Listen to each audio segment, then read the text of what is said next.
வணக்கம் வணக்கம் யூபிஸே welcome back to episode of blue play life. இன்னைக்கான நாள் 14 ஆரம்பிச்சது. முதல் வேலையா மதிய வேலைக்கு ஒரு உணவு. என்னடா ஸ்டார்டிங்கே சோறான்னு கேட்காதீங்க, வேற வழி இல்லை. சாப்பாடுகளை வாங்கிவிட்டு ட்ராவல் பண்ணும்போது பார்த்தா ஒரு குறுகலான ரோட்டுக்குள்ள போயிட்டு கூகுள் மேப் போய் சொல்லாதுன்னு வண்டி டபால்னு உள்ள விட்டாரு.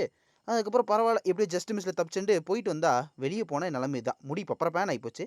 அதுக்கப்புறமா போய் சாப்பாடுகளை கொடுத்து பிளேட்டுகளை எடுத்து வச்சு இன்னைக்கான லட்சம் ஸ்டார்ட் பண்ணிட்டேன். ராஜாக்கள் மாளிகையும் காணாத இன்பமடா நாலுகா. அப்புறமா தட்டை நல்லா வலிச்சு கழிட்டேன், வலிச்சு நக்கிட்டேன். அதுக்கப்புறம் நெக்ஸ்ட் ஷூட்டுக்கு கிளம்பிட்டேன் நண்பா அப்படின்னு எல்லா பொருளையும் காரில் போட்டு இறக்க ஆரம்பிச்சாச்சு. இறக்கிட்டதுக்கப்புறம் நேராக அன்றைக்கி காரை எடுத்தாச்சு. போகிற வழியில் பார்த்தா தெரிஞ்சு ஸ்டார்டிங்கில் ஏதோ லைட்டாக தூரல் போடுற மாதிரி இருந்துச்சு. பரவாயில்ல மழையெல்லாம் பெய்யாதுன்னு பெட்ரோல்களை போட்டு பார்த்தா மழை தூர ஆரம்பிச்சிட்டான். வேறு வழி இல்லை. போனோடனே ஒரு டீ டேரெக்டாக நம்ம கிளைண்ட் பிளேஸில் கொடுத்தனால கொஞ்சம் ஜாலியாகி போச்சு.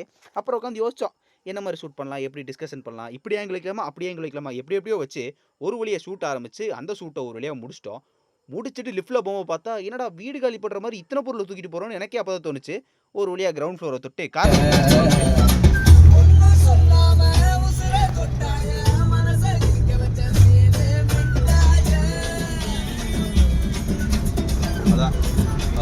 அதுக்கப்புறம் ஒரு சின்ன இடைவெளி என்னன்னே நான் டீ சொன்னேன், நல்லா இருந்துச்சு. அண்ணன் சுக்கு பால் ஆர்டர் பண்ணாரு. சுக்கு பால் எல்லாமே இருக்குது, வேற ஒன்றும் இல்லை. அதுக்கப்புறம் நான் கொடுத்த டீயை குடிச்சிட்டு இன்னைக்கான நாளை முடிச்சிட்டேன்.